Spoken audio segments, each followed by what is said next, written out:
Bapak dan Ibu sekalian, maka terima kasih kepada Bapak Sahli Himawan yang telah mengundang saya ke Banyuwangi, dan tentu saja kepada Ibu Wijiati. Alhamdulillah akhirnya perantara beliau saya bisa menginjakkan kaki ke Banyuwangi ini, teman-teman sekalian. Saya pergi ke kota-kota lain tapi kok nggak pernah datang kemari. Alhamdulillah pada malam hari ini bisa bertemu dengan Bapak, Ibu, adik-adik semua. Untuk adik-adik, nih ini bentar ya, saya mau nanya dulu. Ada yang kenal siapa saya? Siapa memangnya? Kakaknya Ricis. Iya, kalau untuk adik-adik jawabannya itu kan kakaknya Ria Ricis. Ya Masya Allah, mirip atau enggak sama Ria Ricis? Oh, mirip. Kalau Ria Ricis versi yang kecil, kalau ini versi yang jumbo. Baik, Masya Allah, yang saya hormati sekali lagi Bapak Sahli Himawan, Bapak Sahli Himawan dan Ibu Wijayati, terima kasih telah mengundang saya kemari.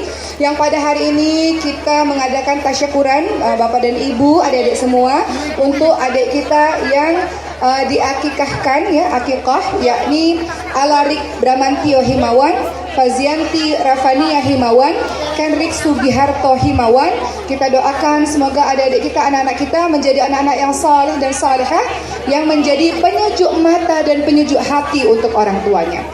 Ibu dan bapak semuanya, termasuk para tokoh masyarakat, mohon izin Pak RT, Pak RW, Pak Lurah, Pak Camat, tokoh alim ulama, para asatid, guru-guru kami yang tidak disebutkan satu persatu. Bapak dan Ibu dan adik-adik semua, ada di dalam Al-Quran satu doa di dalam surah Al-Furqan ayat 74 yang kalau kita mau keluarga kita dijaga oleh Allah Subhanahu wa taala, kita harus doa itu supaya pasangan kita, anak-anak kita jadi penyejuk mata dan penyejuk hati. Apa doanya? Rabbana hablana min azwajina wa dzurriyyatina qurrata a'yun waj'alna lil muttaqina imama. Boleh sekali lagi kita ulang sama-sama? Rabbana hablana min azwajina wa dzurriyyatina qurrata a'yun waj'alna lil muttaqina imama. Bapak dan Ibu dan adik-adik semua, kalau kita hafal, baca dan terus-menerus kita baca setiap harinya, doa ini penting sekali. Kenapa? Karena kita minta kepada Allah Subhanahu wa taala, ya Allah, jadikanlah pasanganku, anak-anak keturunanku menjadi penyejuk hati untukku, dan jadikanlah aku pemimpin bagi orang-orang bertakwa. Apa maknanya? Teman-teman, tidak semua rumah tangga Allah jadikan sakinah, mawaddah, warahmah, betul? Semua orang yang berumah tangga dalam surah Ar-Rum ayat 21 ingin sekali keluarganya litaskunu ilaiha wa ja'ala bainakum mawaddatan wa rahmah. Semua orang yang menikah ingin keluarganya tentram, penuh dengan cinta, penuh dengan kasih sayang, tapi kadang-kadang tidak semudah itu dalam menjalankannya.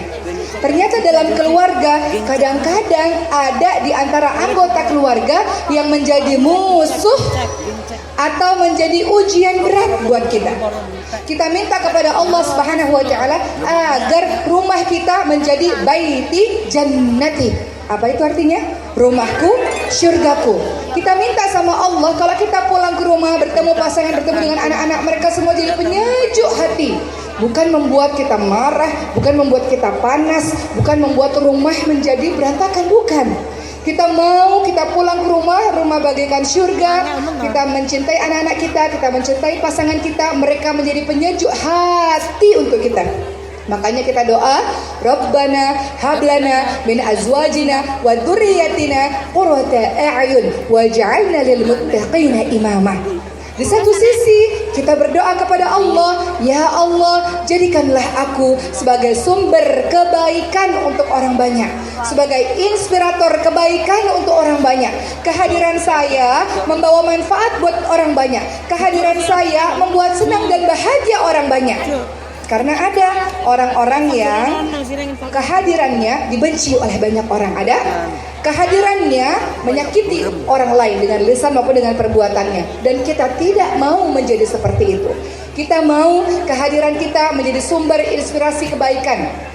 Termasuk pada hari ini, teman-teman sekalian. Banyak doa ya untuk keluarganya Pak Himawan ya teman-teman sekalian. Kenapa? Karena wasilah beliau kita mengadakan pengajian akbar seperti ini. Jadi mohon doanya untuk keluarga beliau insya Allah. Mudah-mudahan Allah jaga keluarganya sampai akhir insya Allah. Dan juga Allah jaga keluarga kita semua. Jadi sekali lagi baca doa dalam surah Al-Furqan ayat ke-74 agar Allah jaga keluarga kita. Kalau Allah sudah jaga pasangan kita jadi penyejuk hati.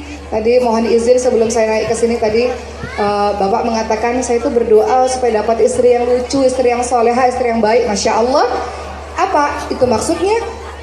Menginginkan agar pasangan menjadi penyejuk hati, penyejuk mata untuk kita. Kalau kita mendapatkan pasangan yang melakukan perbuatan-perbuatan yang tidak baik, boro-boro jadi penyejuk hati. Yang ada membuat kita panas, energi kita terkuras, kita nggak bisa berkonsentrasi untuk melakukan hal-hal di luar rumah. Makanya Allah jaga keluarga ini sangat penting. Kita bantu dengan berbagai macam doa kepada Allah Subhanahu wa taala. Baik, Bapak dan Ibu dan adik-adik semua yang dirahmati oleh Allah Subhanahu wa taala, ketahuilah bahwa ternyata di dalam Al-Qur'an posisi anak-anak itu ada berbagai macam. Ada anak-anak sebagai musuh atau Ghabun ayat ke-14. Ada anak-anak sebagai ujian atau Ghabun ayat ke-15. Ingat, Nabi Nuh alaihi salam seorang nabi yang sangat soleh, punya anak yang tidak taat kepada Allah Subhanahu wa taala. Maka mungkin saja itu bisa terjadi kepada kita, mungkin. Namun kita terus menerus ikhtiar dan berdoa kepada Allah Subhanahu wa taala agar anak-anak kita menjadi anak-anak yang saleh. Di satu sisi Al-Qur'an juga menyebutkan anak-anak juga bisa menjadi qurrata a'yun, penyejuk mata, penyejuk hati. Yang kalau memandangnya kita tenang, kita bersamanya kita bahagia. Al-Furqan 74 tadi. Tapi Al-Quran di satu sisi juga mengatakan anak-anak juga dia posisinya sebagai perhiasan. Biasanya kalau kita punya perhiasan kita bangga memilikinya. Begitu pula dengan anak-anak. Kalimatnya zuina linnasi hubbus syahawati minan nisa wal banin wal qanatiril muqantarah. Dijadikan indah pada pandangan manusia apa-apa yang diingini. Wanita-wanita, anak-anak, harta-harta yang banyak. Itu semua manusia menginginkan begitu. Wanita-wanita, anak-anak, harta yang banyak. Salah satu yang disebutkan adalah anak-anak. Anak-anak menjadi perhiasan bagi kita. Kita bangga dengan anak ini. Maka itu posisi-posisi anak dalam Al-Quran. Tapi tentu saja yang terbaik adalah anak ini. Kita betul-betul didik dia dengan sekuat tenaga kita, dengan sepenuh hati kita agar menjadi qurrata a'yun.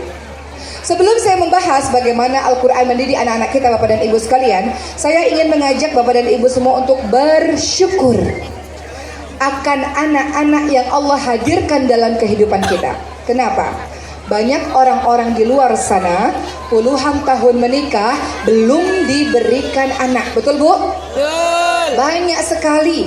Biasanya saya safari dakwah kemana-mana pasti ada beberapa orang yang datang sambil menangis dan mengatakan, boleh tidak setelah kajian ini, setelah ceramah ini, mohon doa bersama-sama dengan para jemaah agar Allah berikan saya keturunan. Karena kami sudah belasan tahun, puluhan tahun menikah belum dikaruniai anak. Jadi Bapak dan Ibu bersyukurlah dikala banyak orang di luar sana Allah Subhanahu wa taala belum memberikan amanah kepada mereka. Anak-anak itu lahir dari rahim ibu-ibu semua. Anak-anak itu ada dalam keluarga kita semua. Anak-anak itu memberikan tawa, memberikan keceriaan pada hari-hari kita. Bersyukur. Berikutnya, saya ingin ajak ibu dan bapak juga bersyukur. Betapa banyak anak-anak di luar sana yang Allah Subhanahu wa taala berikan penyakit-penyakit tertentu sejak lahir, betul? Kelainan-kelainan genetik, kelainan langka, berkebutuhan khusus sejak lahir, betul? Lihat anak-anak ibu semua. Mereka datang kemari dengan tubuh yang lengkap, dengan akal pikiran yang cerdas, mereka sehat. Mereka lari ke sana kemari, mereka sehat. Begitu banyak orang tua di luar sana, termasuk saya. Alhamdulillah ala kulli hal, Allah berikan saya anak dengan kelainan genetik atau dengan sindrom. Bapak dan Ibu sekalian, Alhamdulillah Allah selalu tahu yang terbaik untuk setiap hambanya. Saya hanya ingin mengajak teman-teman semua, betapa banyak orang tua di luar sana, termasuk saya. Kami ini berjuang untuk anak kami bisa nangis, Bu. Anak saya itu ketika lahir dengan sindrom Prader-Willinya, dia alhamdulillah ala kulli hal, segala puji bagi Allah untuk semua keadaan, dia punya otot yang lemah. Sementara kalau menangis butuh otot, kalau minum, makan butuh otot, kalau bernafas semuanya butuh otot. Dengan otot yang lemah itu juga membuat dia nggak nangis. Jadi nangisnya cuman begitu.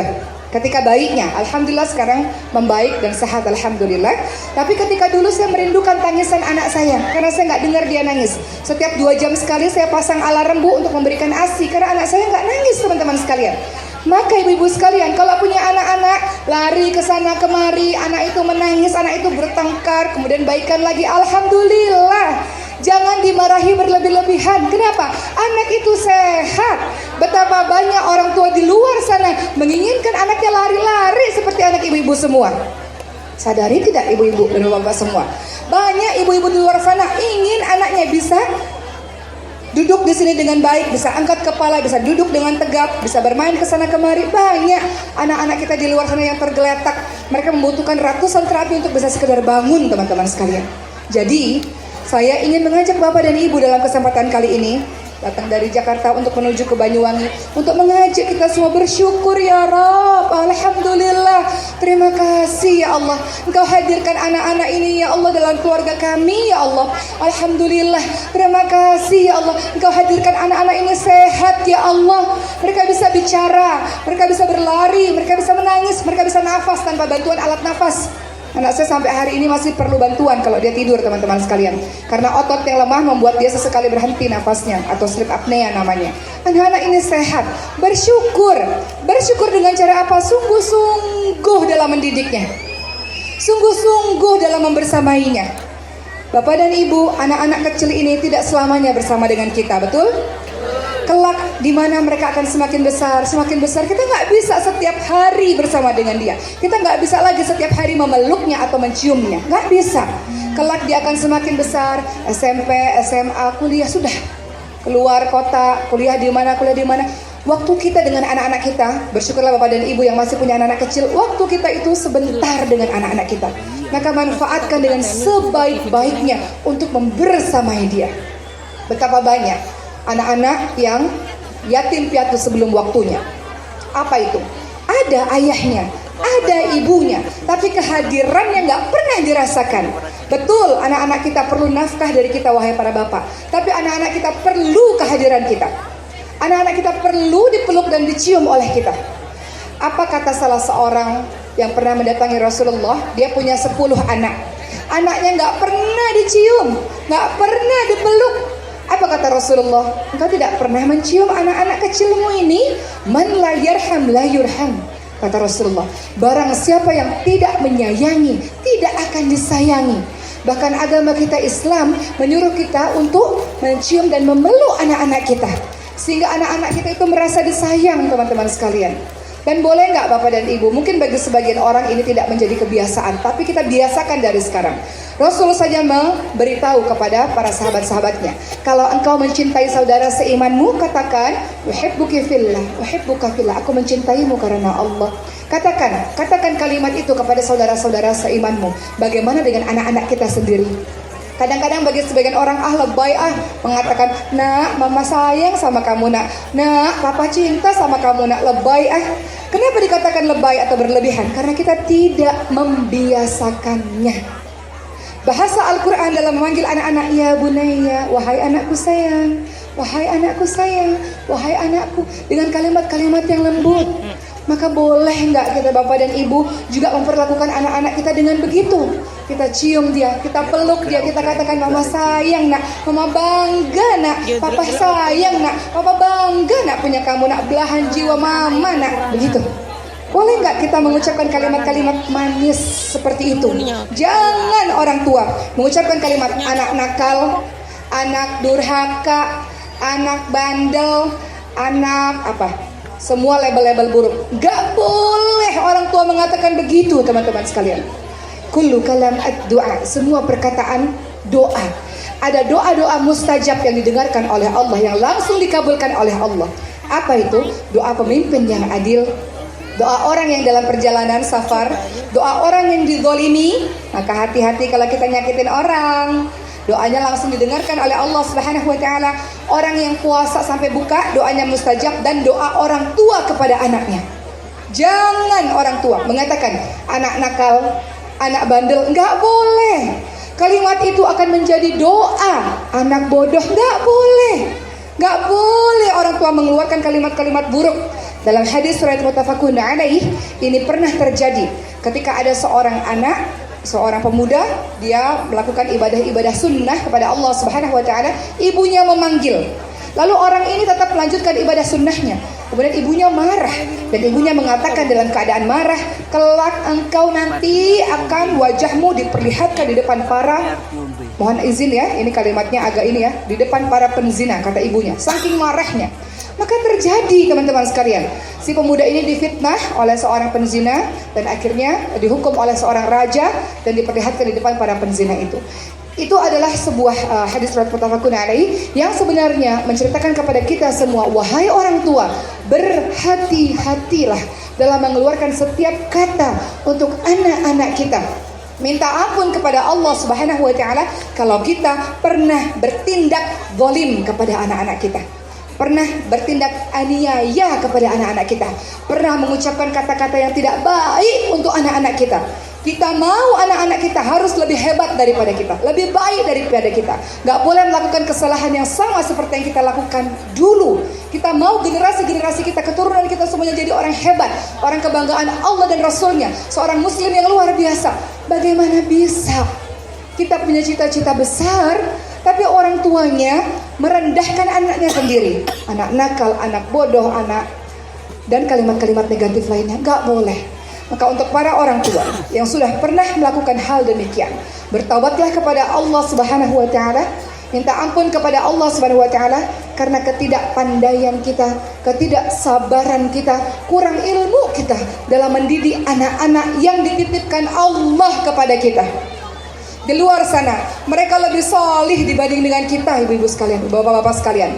Mereka orang yang lebih baik di hadapan Allah dibanding dengan kita. Tapi kita yang diberikan amanah anak-anak ini, Allah belum berikan kepada mereka.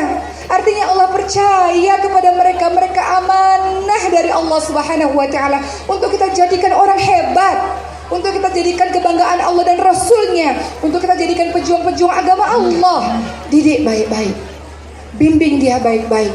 Dimulai dari hal-hal kecil, kalimat-kalimat yang baik, kalimat-kalimat yang santun dalam rumah.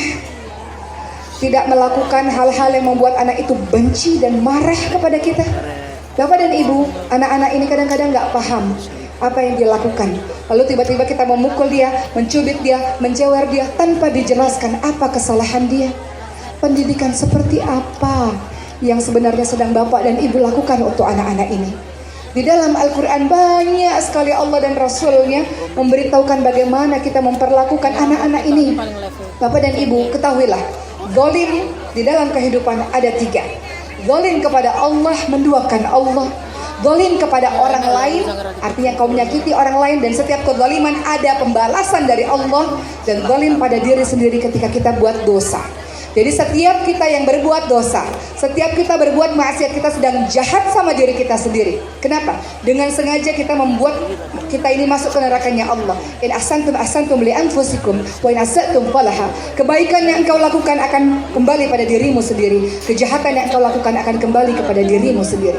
Masalahnya, banyak orang tua yang kadang-kadang zalim sama anaknya, gak adil sama anaknya, melakukan hukuman dengan tidak betul kepada anak-anaknya. Zalim kita. Orang yang zalim itu dibalas oleh Allah Subhanahu wa taala. In ahsantum ahsantum li anfusikum wa in asatum falaha.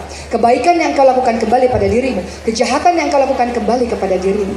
Maka jadi anak-anak kita minta pertolongan dari Allah Subhanahu wa taala. La haula wala quwata illa billah ya Rabb. Tiada daya upaya kecuali pertolongan-Mu ya Allah. Kami minta ya Rabb anak-anak kami, Rabbi habli minas salihin. As-Saffat ayat 100, doanya Nabi Ibrahim alaihissalam. Rabbi habli minas salihin ya Allah. Jadikan anak-anak kami anak-anak yang saleh ya Allah. Anak-anak yang baik ya Allah. Anak-anak kebanggaan-Mu ya Rabb.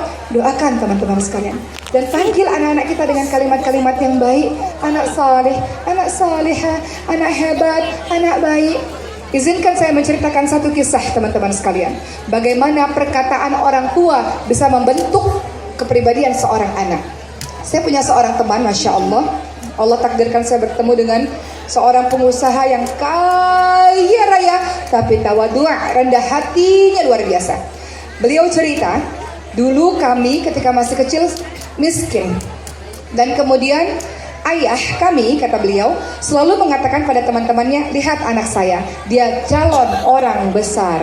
Lihat anak saya, dia calon orang besar. Perkenalkan ini anak saya, dia adalah orang besar insya Allah. Setiap hari yang didengarkan oleh saya, kata beliau, saya orang besar, saya orang besar, saya orang hebat, saya orang besar. Suatu ketika ayahnya meninggal dunia. Anak ini dan keluarganya, adik-adiknya semuanya masuk ke dalam panti asuhan. Di dalam panti asuhan kehidupan mereka sangat memprihatinkan, kadang-kadang juga sangat susah. Beliau juga sempat menjadi anak jalanan luntang-luntung di Jakarta. Dan kemudian apa yang beliau lakukan pada saat kehidupan sangat susah di masa kecil, masa remajanya, beliau katakan, saya ini orang besar, saya orang besar, saya orang besar. Ayah sejak saya kecil mengatakan saya akan jadi orang besar, saya pasti jadi orang besar. Jadi di kepalanya selalu ada kalimat ayahnya, kamu orang besar nak, kamu orang hebat nak, kamu orang sukses nak. Maka itu terus ada pada dirinya. Maka Masya Allah, siapa sangka panggilan-panggilan yang kita dengar mungkin sederhana, ternyata itu masuk ke dalam dirinya dan dia selalu yakin bahwa dia akan jadi orang besar.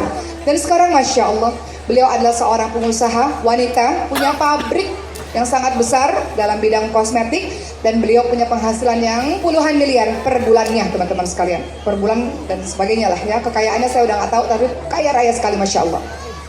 Yang ingin saya beritahu kepada bapak dan ibu sekalian, termasuk nasihat buat saya, bagaimana kalau sebaliknya? Tiap hari anak kita katakan, anak bodoh, anak bodoh, anak nakal, apa jadinya teman-teman sekalian? Dia akan berpikir, iya saya memang bodoh, saya memang nakal, saya nakal. Dia akan menjadi seperti itu sebagaimana bapak dan ibu mengucapkannya setiap hari kepada dia. Kita nggak mau seperti itu. Islam tidak mengajarkan kita seperti itu. Anak-anak itu lahir dalam keadaan fitrah ya Rab. Dia lahir dalam keadaan bersih dan suci. Orang tuanya lah yang menjadikan dia yang lain-lain. Setiap hamba Allah yang lahir ke muka bumi ini fitrah, tunduk kepada Allah. Orang tuanya lah yang menjadikan dia yang lain-lain, teman-teman sekalian. Mendidik anak-anak kita ini ya Allah, mereka penerus-penerus kita. Nggak bisa kita main-main. Dalam surah At-Tahrim ayat 6, Allah Subhanahu wa taala ingatkan untuk orang-orang beriman. Kata Allah, a'udzubillahi minasyaitonirrajim. Ya ayyuhalladzina amanu qu anfusakum wa ahlikum nara wa quduhan nas wal hijarah. Wahai orang-orang yang beriman, jaga dirimu dan keluargamu dari api neraka yang bahan bakarnya manusia dan batu. Ini adalah firman Allah yang ditujukan kepada orang-orang yang beriman. Jaga dirimu terlebih dahulu, wahai kepala keluarga, jaga dirimu. Wahai seorang istri, jaga dirimu dan jaga anak-anakmu. Artinya ayah, ibu, jadilah contoh teladan untuk anak-anak kita. Jadilah contoh terbaik untuk anak-anak kita. Betapa bangganya kita kalau anak kita mengatakan, aku nanti kalau besar mau kayak papa, aku kalau besar mau kayak mama, aku kalau besar mau kayak ibu, mau kayak ayah. Bangga kita. Anak-anak melihat kita sebagai sosok yang diidolakan, bangga kita kalau anak-anak begitu. Tapi sebaliknya, jangan sampai anak kita mengatakan, aku gak mau kalau besar kayak ayah. Ayah itu tukang marah-marah. Aku gak mau kalau besar kayak ibu. Ibu itu pergi terus keluyuran, gak pulang-pulang. Misal kita mau jadi orang yang berhasil, yang dibanggakan oleh anak-anak kita. Kata Allah, wahai orang-orang beriman, jagalah dirimu dan keluargamu dari api neraka yang bahan bakarnya manusia dan batu. Ini juga pesan untuk para istri. Wahai para istri, para ibu, orang-orang saleh terdahulu selalu mengatakan kepada suaminya, wahai suamiku, kami ini rela dengan kelaparan, tapi kami tidak bisa tahan dengan panasnya api neraka. Artinya, wahai suamiku, pergilah kerja dengan cari pekerjaan dan harta yang halal, yang toib, karena engkau bawa itu ke rumah menjadi nafkah memasuki badan kami ini, menjadi darah daging. Kalau engkau berikan semuanya dari harta yang halal, maka kami selamat. Tapi kalau engkau pulang dengan harta yang haram, jadi darah, jadi daging, itu membahayakan kami. Ingat tadi, yang bahan bakarnya manusia dan batu di nerakanya Allah Subhanahu wa taala. Maka wahai para istri dan para ibu, dukung suami kita untuk selalu mendapatkan harta yang halal, yang thayyib, untuk diberikan kepada anak-anak kita. Anak-anak kita semua harus bersih dari harta-harta yang tidak baik itu. Insya Allah dengan begitu kita akan lebih mudah dekat kepada Allah Subhanahu wa Ta'ala, sehingga terwujudlah keluarga baiti jannati, rumahku syurgaku. Bapak dan Ibu yang dirahmati oleh Allah Subhanahu wa Ta'ala, anak-anak semuanya, sebelum kita berbicara lagi yang lain-lain, ternyata di dalam Al-Quran telah diberikan panduan bagaimana kita mendidik anak-anak kita. Apa itu? Yang pertama, didik anak-anak kita dengan tauhid, akidah yang kokoh. Apa maksudnya? Dalam surah Luqman ayat ke-13, Luqmanul Hakim, surat Luqman itu ada dalam surah ke-31 dalam Al-Quran.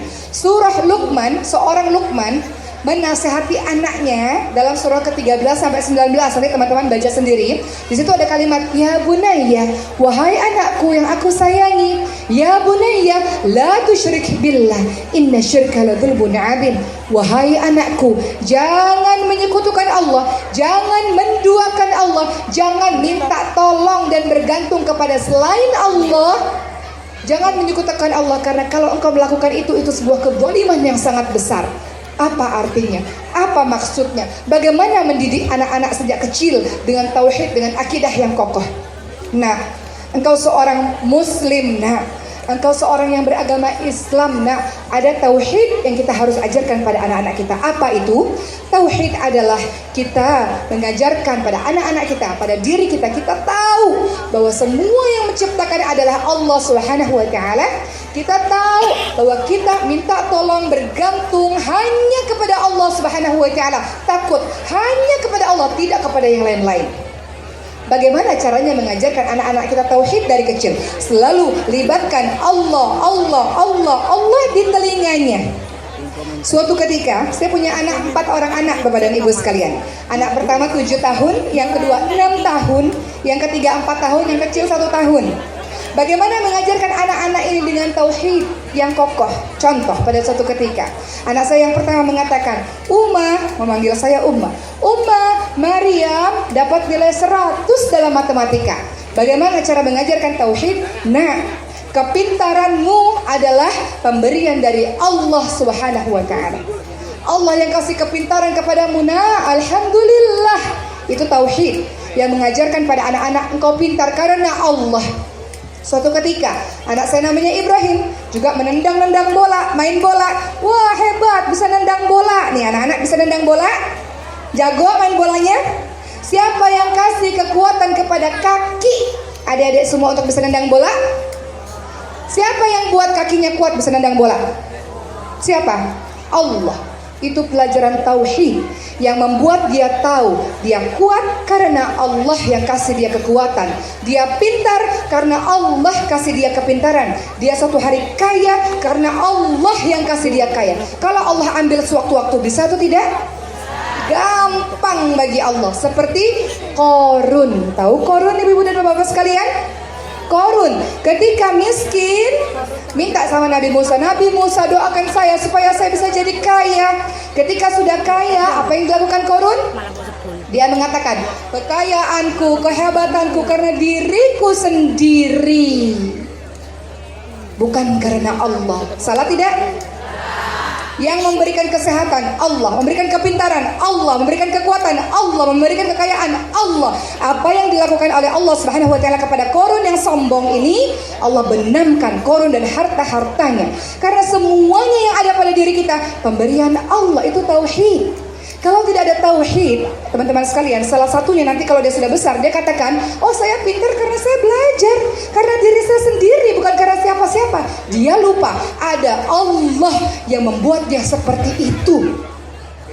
Dan kalau Allah ambil, bisa dengan begitu mudah, betul? Maka ajarkan anak-anak kita sejak kecil. Nah, rendah hati sayang. Rendah hati di hadapan Allah artinya salah satunya adalah engkau tahu kepintaranmu nak, kekuatanmu nak, engkau sehat nak, Allah yang kasih nak. Termasuk kalau anak-anak kita sakit, Bu. Suatu ketika anak saya sakit, jatuh, di lututnya berdarah. Uma sakit, saya katakan doa kepada Allah, minta sama Allah untuk menyembuhkan luka di kaki. Kadang-kadang kita lupa melibatkan Allah, Allah, Allah di telinga anak-anak kita, teman-teman sekalian. Libatkan Allah supaya dia tahu ada apa-apa minta tolong kepada Allah. bukan kepada yang lain. Suatu ketika, izinkan saya cerita. Beberapa tahun yang lalu saya main sinetron, Pak Bu, jadi bidadari. Anak-anak, ada sinetron di TV itu, waktu itu Uma Oki itu jadi bidadari. Udah syuting tuh episode 1, episode 2, tapi saya rubah skenarionya. Karena di skenario itu anak-anak nangis, "Oh, tolong bidadari, tolong, aku susah, temanku jahat, tolong balas bidadari." Nanti bidadarinya datang, tring tuh. Terus ntar bidadarinya ngebuat orang yang jahat itu jadi terluka misalnya. Atau anaknya bilang, "Bidadari, aku mau baju baru bidadari." Lalu bidadarinya datang kasih baju baru. Bagi saya itu tidak betul. Karena kita harus minta hanya kepada Allah Subhanahu wa taala. Maka saya rubah skenario itu. Saya katakan dengan izin Allah, Allah yang memberikan, minta kepada Allah, maka begitulah kira-kira. Akhirnya sudah ada 2-3 episode saya syuting. Kemudian itu belum tayang di TV. Saya dipanggil kepada dipanggil di satu production house-nya dan dikatakan tidak bisa dilanjutkan lagi karena oke pakai jilbab dan sebagainya. Saya katakan nggak apa-apa. Karena bagi saya mungkin itu terlihat sangat biasa, tapi bagi saya itu perkara tauhid. Saya mau anak-anak dari kecil mintanya kepada Allah. Begitu pula kalau anak-anak kita minta sama kita, teman-teman sekalian. Kadang-kadang kita lupa, kita kasih begitu saja. Boleh nggak? Mulai dari sekarang kita bilang, "Nah, minta sama Allah." Itu pendidikan tauhid. Nanti kalau dia besar, dia tahu kemana dia akan berlari, kemana dia akan menuju kalau terjadi apa-apa dalam kehidupan dia. Kemana? Kepada Allah. Begitu. Kadang-kadang kita pikir gimana ya cara ngajarin anak-anak nih. Libatkan Allah dalam kehidupan anak-anak kita setiap waktu. Wahai ibu, wahai ayah, sebut nama Allah banyak di telinga anak-anak kita. Bisa Bapak dan Ibu sekalian? Berikutnya, setelah kalimat-kalimat Allah yang bergema di rumah kita, teman-teman sekalian, kemudian yang harus kita ajarkan pada anak-anak kita, Bapak dan Ibu sekalian, adalah birrul walidain. Dalam surah Luqman ayat 14, birrul walidain itu apa? Bakti, sopan, santun pada orang tua. Dalam surah Luqman ayat 14 dikatakan, "Wasaina lil insana biwalidayhi hamalathu ummuhu wahnan 'ala wahnin fisaluhu fi amaini an yashkur li walidayhi." Kita diminta untuk berbuat baik kepada ibu bapak kita, khususnya pada ibu yang telah mengandung dalam keadaan lemah bertambah-tambah. Ajarkan anak-anak kita sopan, santun pada orang tuanya. Permasalahannya, kalau orang tuanya sendiri tidak menghargai anak, kalau orang tuanya sendiri tidak baik pada anak, bagaimana anak kita bisa santun kepada kita, Bapak dan Ibu sekalian? Kita mau anak kita bicara baik, bicara lembut, yang santun, tapi kita sendiri mencaci maki, berteriak-teriak dengan kata-kata kotor, bagaimana mungkin? Kita mau anak-anak kita santun, baik pada kita sendiri gak memperlakukan dia dengan baik. Ada seorang anak mengatakan pada Sayyidina Umar bin Khattab, "Wahai Sayyidina Umar bin Khattab, beritahu kepada saya apa sih tugas dari orang tua itu?" Maka Sayyidina Umar bin Khattab radhiyallahu anhu mengatakan, tugas orang tua ada 3. Pertama, cari ibu yang baik. Cari ibu yang baik. Walaupun di dalam Al-Quran pendidikan anak juga dari ayah kepada anak, tapi rata-rata ibu yang paling banyak waktunya di rumah bersama dengan anak-anak. Betul Bapak dan Ibu? Maka yang pertama harus dapat ibu yang baik. Ibu yang baik mampu menjaga rumah dan anak-anak dengan baik, insya Allah. Kata Sayyidina Umar bin Khattab, cari ibu yang baik. Kedua, berikan nama yang baik, karena nama adalah doa dan harapan. Maka di dalam agama Islam ini kita diminta untuk memberikan nama yang baik untuk anak-anak kita. Ketiga, berikan pendidikan agama dan Al-Quran untuk anak-anak kita. Anak-anak kita boleh mau jadi apa? Jadi polisi boleh, jadi pejabat boleh, jadi pengusaha. Ini paling enak sih jadi pengusaha ya. Jadi pengusaha boleh, Masya Allah. Sahabat-sahabat Nabi itu pengusaha. Abdurrahman bin Auf, Abu Bakar As-Siddiq, Utsman bin Affan, Zubair bin Awam, pengusaha-pengusaha semua, Masya Allah. Jadi pengusaha boleh, jadi pilot boleh, dokter boleh, semuanya boleh, asalkan soleh, asalkan taat kepada Allah Subhanahu wa taala. Dengan semua profesinya itu menjadikan dia membawa orang-orang menuju kepada Allah. Dengan profesi-profesinya itu membuat kebermanfaatan kepada banyak orang. Maka pastikan anak-anak kita boleh jadi apa saja boleh, tapi pendidikan agama Al-Quran dari awal. Apa kata Rasulullah? Wahai para orang tua, hati-hati. Anak-anak umur 7 tahun sudah harus sholat 5 waktu. Ada yang belum sholat ini? Anak-anak, nanti sholat ya. Anak-anak sudah harus sholat 7 tahun. Yang kecil-kecil latihan sholat, nggak apa-apa, mau 5 tahun, 4 tahun sudah latihan sholat. Umur 10 tahun kalau nggak sholat ditegur, tepok. Sholat nak, sholat, harus sholat, tegakkan sholat, betul-betul. Kalau kita lalai dari kecil dengan sholat anak-anak kita, jangan disalahkan nanti kalau dia sudah besar, dia jadi nggak bisa sholat, atau malas sholat, atau bolong-bolong sholatnya. Pertanyaannya, ketika kecil kemana aja wahai orang tua? Anak-anak itu bersama dengan kita. Mereka seperti kawat yang bisa kita bentuk-bentuk. Kenapa kita nggak tegas urusan sholat? Sholat adalah pembeda yang beriman dengan tidak beriman. Sholat adalah tiang agama kita. Inna sholata tanha 'anil fahsya'i wal munkar. Sholat mencegah perbuatan keji dan munkar. Tegas dengan urusan sholat. Tidak hanya sholat, tegas urusan mengaji Al-Quran. Ngaji, di sini banyak musola, banyak masjid, guru-guru agama ada, ustadz-ustadz banyak. Ngaji, harus ngaji. Bagaimana mungkin engkau mengaku muslim lalu engkau tidak membuka Al-Quranmu, tidak mendengarkan Al-Quranmu? Sekarang zaman sudah canggih, banyak speaker Al-Quran, puter di rumah tuh speaker Al-Quran. Dalam setiap rumah, alangkah baiknya kalau ada waktu khusus bersama Al-Quran. Setiap keluarga harus punya waktu khusus bersama Al-Quran. Gak bisa jauh-jauh kita teman-teman sekalian dengan Al-Quran. Kata Allah, Al-Quran hudalin nas, hudalil muttaqin. Al-Quran petunjuk. Al-Quran petunjuk bagi orang-orang beriman. Al-Quran asyifa, dia obat. Obat hati yang gelisah, obat hati yang sakit, obat fisik, obat sihir. Percaya ada sihir? Sihir itu ada enggak? Ada. Kadang-kadang sihir dikirim orang-orang yang dengki, orang-orang yang hasad kepada kita. Al-Quran obat dari sihir, obat dari penyakit-penyakit hati, obat dari penyakit-penyakit fisik. Penting anak-anak kita, keluarga kita, diri kita bersama dengan Al-Quran. Kelak di hari akhir, Al-Quran akan datang sebagai syafaat. Dia bilang, ya Allah, dulu di dunia dia itu siangnya baca aku, malamnya baca aku ya Rabb. Waktunya habis untukku ya Allah, izinkanlah aku memberikan syafaat kepadanya ya Allah. Maka ajak Bapak dan Ibu sekalian, back to Quran. Kembalilah dengan Quran. Itu yang menyelamatkan keluargamu, percayalah. Ibunya baca Quran, nenek kakeknya baca Quran, ayahnya baca Quran, anak-anak harus setiap hari. Quran itu tidak seminggu sekali, seminggu 2 kali, tidak.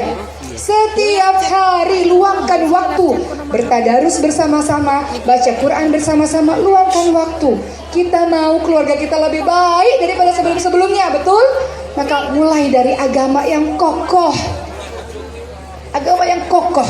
Nanti kalau dia tauhidnya sudah kokoh, agamanya sudah kokoh, kita ngajarin anak-anak kita, engkau diawasin oleh Allah. Allah maha lihat nak apa yang kau lakukan, apa yang kau bicarakan, engkau maha melihat nak. Hadirkan perasaan senantiasa diawasi oleh Allah Subhanahu wa taala. Nanti kalau besar dia takut buat jahat, dia takut buat zalim, dia mau jadi orang baik, teman-teman sekalian. Kenapa? Ayah ibunya mengajarkan pada anak-anak, nah, semua yang kau lakukan dilihat Allah nak, didengar Allah nak.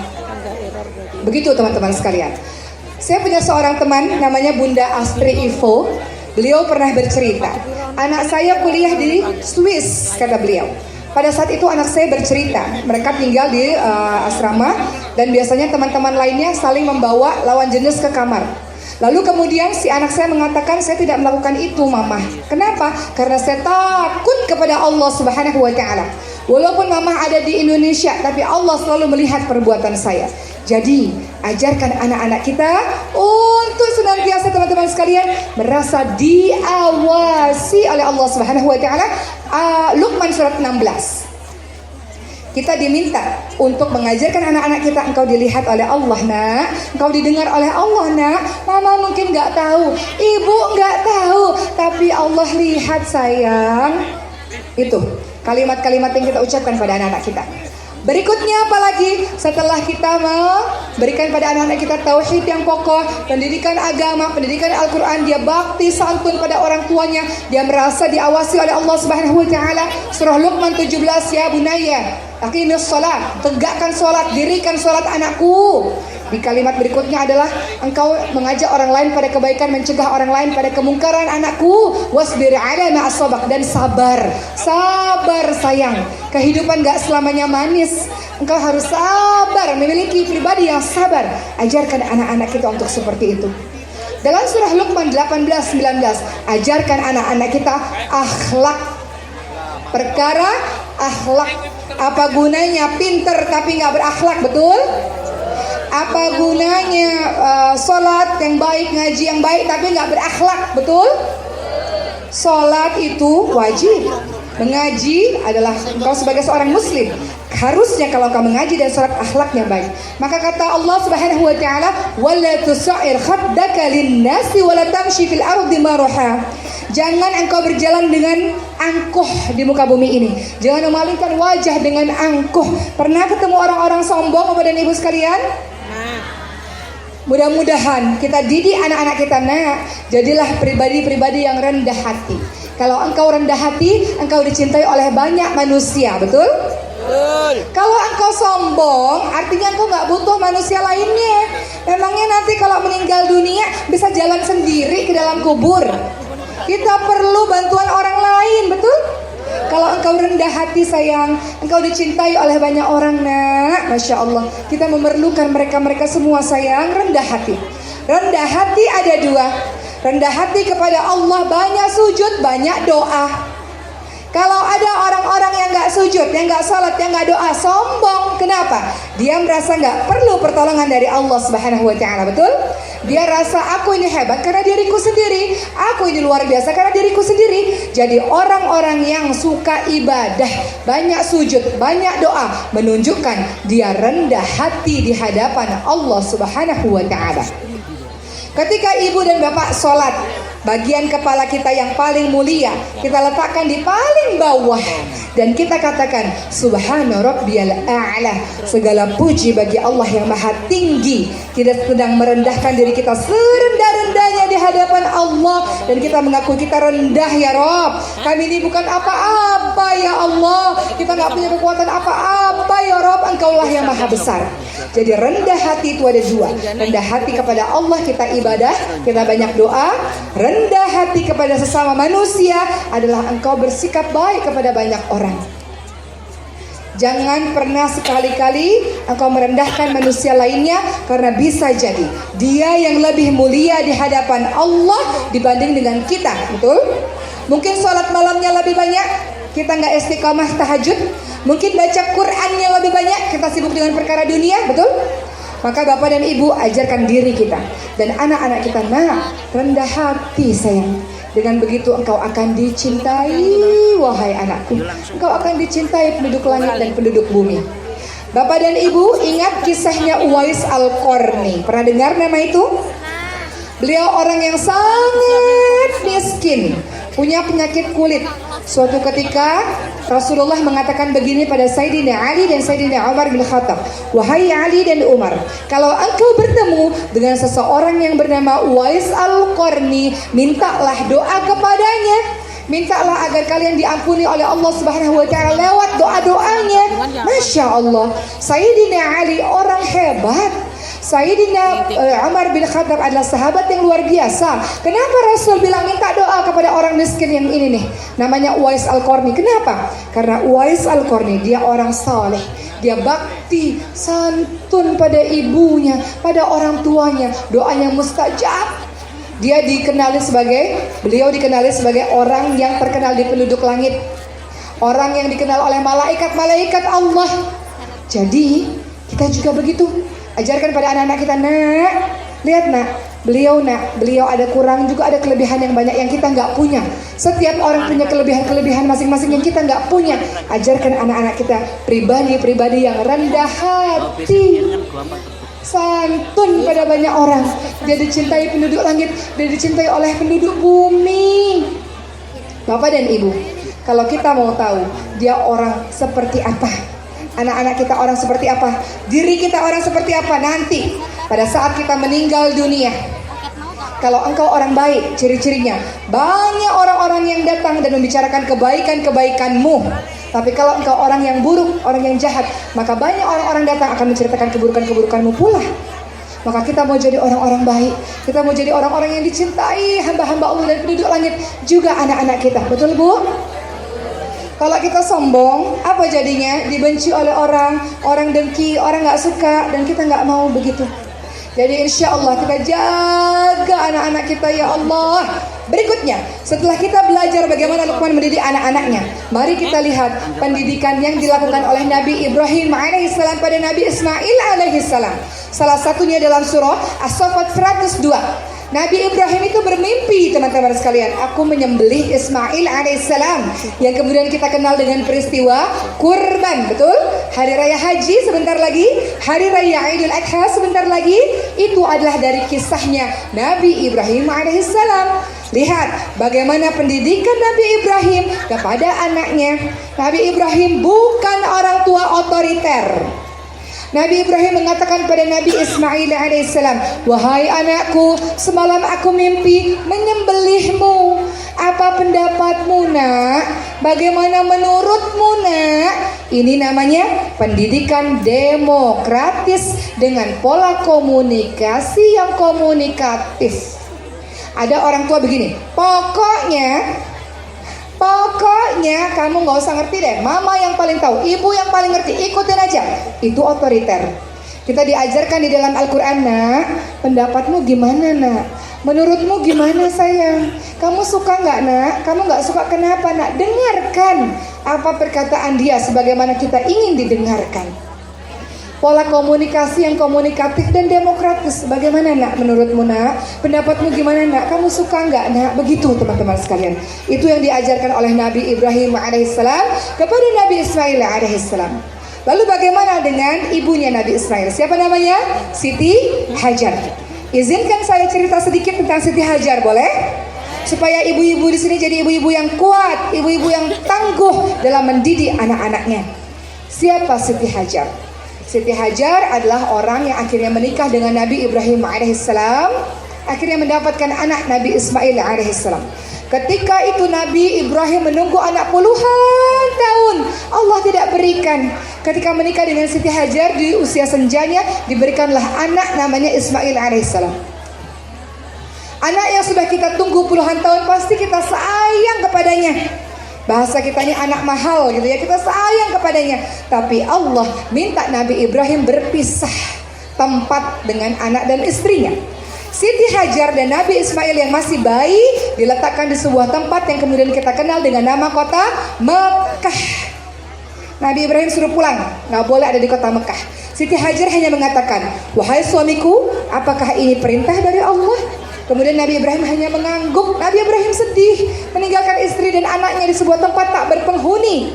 Nabi Ibrahim mengangguk. Kata Siti Hajar, kalau memang ini perintah dari Allah, Allah tidak akan pernah mungkin meninggalkan saya. Lihat, saya mau cerita seorang ibu yang tangguh dalam membesarkan anaknya.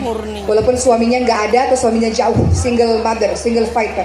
Seorang ibu yang hebat. Dan biasanya ibu-ibu para ulama, ibu-ibu orang-orang saleh itu banyak yang sendiri mampu membesarkan anaknya. Masya Allah. Apa yang dilakukan Siti Hajar? Apakah Siti Hajar marah kepada Allah? Ya Allah, kenapa nasib saya begini? Ya Allah, kenapa engkau tidak adil? Kenapa engkau letakkan kami di sini? Gak ada orang, gak ada tumbuhan, gak ada air. Bagaimana kami hidup? Apakah Siti Hajar protes akan takdir yang Allah berikan kepadanya? Tidak. Apa yang dilakukan Siti Hajar, teman-teman sekalian, yang harus kita ikuti contoh teladan ini. Siti Hajar menjadi seorang ibu yang tangguh, sabar, husnuzon, bersandar kepada Allah Subhanahu wa taala, yakin bahwa Allah akan menolongnya. Siti Hajar tidak terdiam sambil menangis meratapi nasibnya, tidak. Siti Hajar lihat, ada anak saya. Anak saya harus hidup, anak saya harus bertahan, saya harus melakukan sesuatu. Apa yang dilakukan Siti Hajar? Lari dari Bukit Sofa, naik Bukit Sofa.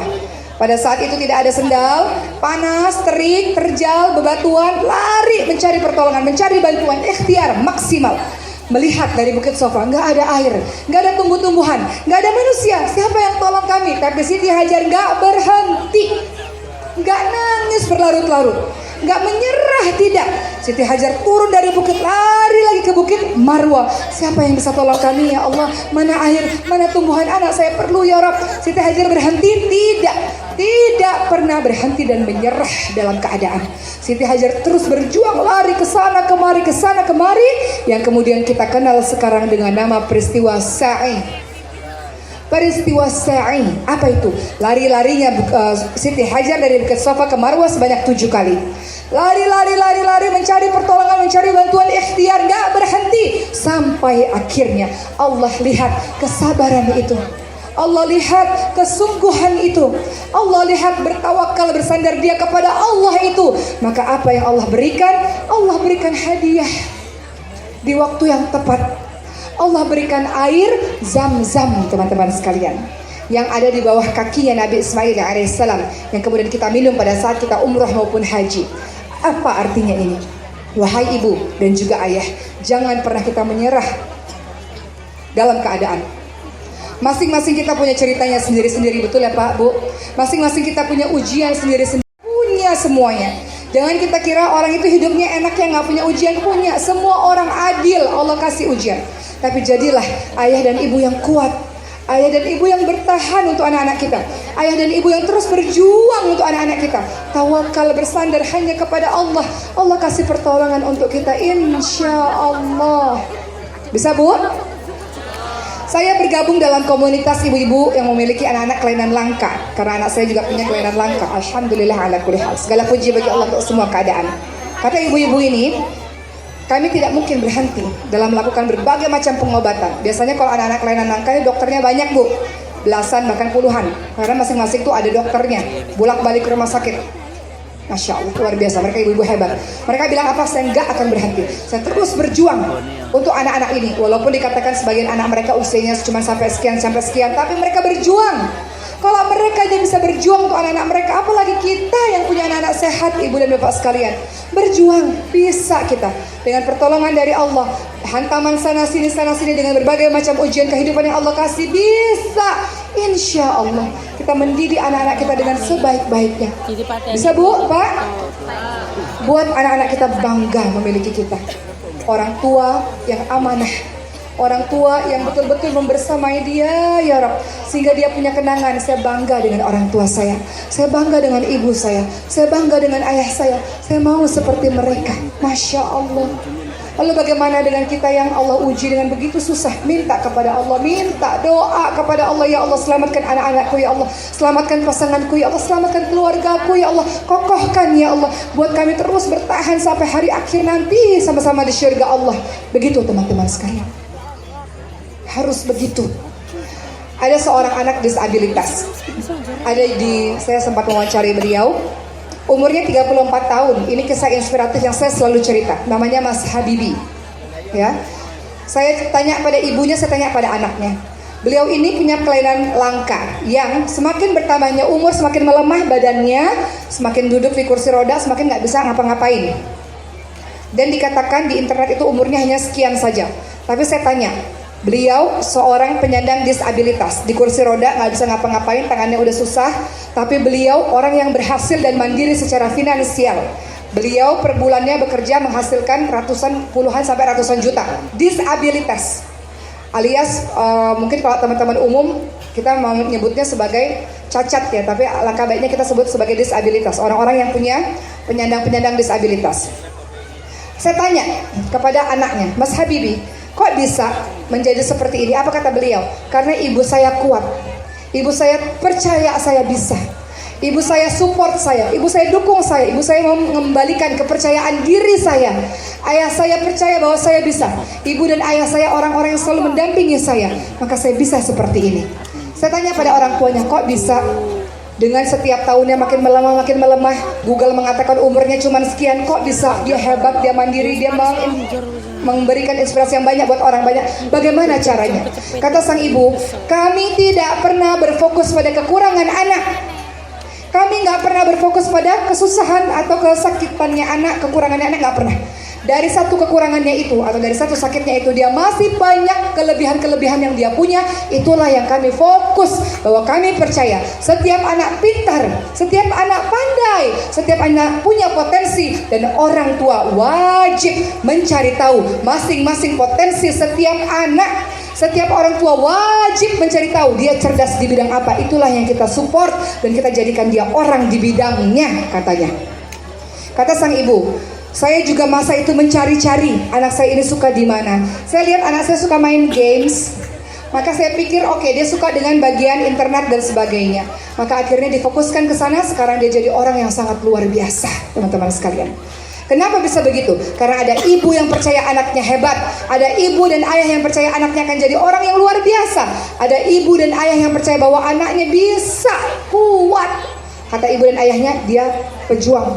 Dari kecil dia berjuang melawan penyakitnya. Dia bisa kok, dia bisa jadi orang hebat. Dan anak ini tumbuh dengan rasa kepercayaan diri yang luar biasa. Karena punya ibu dan ayah yang hebat, maka alhamdulillah dia bisa. Kalau penyandang disabilitas bisa jadi orang hebat, apalagi anak-anak kita. Mereka ini Masya Allah, mereka ini adalah orang-orang yang akan meneruskan perjuangan kita, teman-teman sekalian. Maka ibu dan ayah janganlah pernah berhenti belajar. Ibu dan ayah jangan pernah untuk menyerah pada keadaan. Belajarlah kepada Siti Hajar, belajarlah kepada Nabi Ibrahim alaihissalam, belajarlah kepada Luqmanul Hakim, agar kita jadikan anak-anak kita orang-orang yang hebat. Bisa? Terakhir, titipan dari saya, teman-teman sekalian. Sekali lagi, Quran gak bisa jauh-jauh dari kita. Anak-anak kita selamat, suami selamat, istri selamat kalau hidup kita menjadi orang-orang yang dekat dengan Quran. Allah Subhanahu wa ta'ala punya keluarga dari kalangan manusia, yakni Ahlul Quran. Namanya keluarga pasti dekat, betul? Ibu-ibu kalau keluarganya sakit pasti dikasih bantuan, betul? Ibu-ibu kalau keluarganya susah pasti kita tolong, betul? Begitu pula dengan Allah Subhanahu wa ta'ala. Allah punya keluarga dari kalangan manusia. Siapa dia? Para pencinta Quran, para penghafal Quran. Maka kita jadikan anak-anak kita boleh jadi apapun. Adik-adik kita ini boleh jadi apapun, tapi pastikan dia orang yang senantiasa dekat dengan Al-Quran, insyaAllah. Kalau begitu kita akan doa sama-sama sambil melantunkan doa yang masyhur agar Allah jadikan kita sebagai keluarga Quran. Boleh? Bareng-bareng ya. Allahumma arhamna bil Quran waj'alhu lana imaman wa nuran wa hudan wa rahmah. Allahumma dzakirna minhu ma nasina wa 'allimna minhu ma jahilna warzuqna tilawatahu ana al-laili wa atrafan nahar waj'alhu lana hujjatan ya rabbal alamin. Amin, amin ya rabbal alamin. Semoga Allah menjadikan kita semua keluarga yang selalu disayangi oleh Al-Quran, disayangi oleh Allah Subhanahu wa ta'ala. Semuanya yang ada di sini, insya Allah kita didik anak-anak kita dengan penuh semangat, dengan pertolongan dari Allah. Ya Allah, saksikanlah anak-anak ini kelak ya Allah akan menjadi anak-anak kebanggaan-Mu ya Rabb. Bisa Bu? Insyaallah. Bisa Pak? Baik, terima kasih. Salam hormat, salam sayang dari saya untuk seluruh warga Banyuwangi, khususnya yang ada di sini. Insya Allah kita bertemu lagi, dan insya Allah anak-anak kita semuanya menjadi kebanggaan kita. Dan termasuk anak-anak yang pada hari ini ya, saya baca lagi namanya supaya kita sama-sama mendoakan ya, adik-adik kita ini, Masya Allah. Alarik Bramantio Himawan, Fazianti Rafania Himawan, Kenrik Sugiharto Himawan. Insya Allah terkhusus kepada 3 anak-anak yang saleh dan soleha ini, dan juga anak kita pastinya. Kita doakan ya Rob, jaga mereka ya Allah, lindungi langkah kakinya, lindungi lisannya ya Rob. Jadikan dia anak-anak yang tumbuh sehat ya Allah, dan jadikanlah dia anak-anak yang berguna ya Allah untuk banyak orang ya Rob. Jadikanlah dia anak-anak yang senantiasa menjadi penyejuk hati, penyejuk mata untuk keluarganya dan orang banyak. Amin amin ya rabbal alamin. Terima kasih teman-teman semua. Sekian dari saya. Mohon maaf lahir batin. Assalamualaikum warahmatullahi wabarakatuh. Waalaikumsalam warahmatullahi wabarakatuh.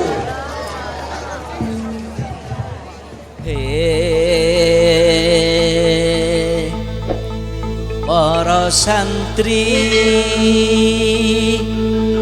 sause kerungu adzan,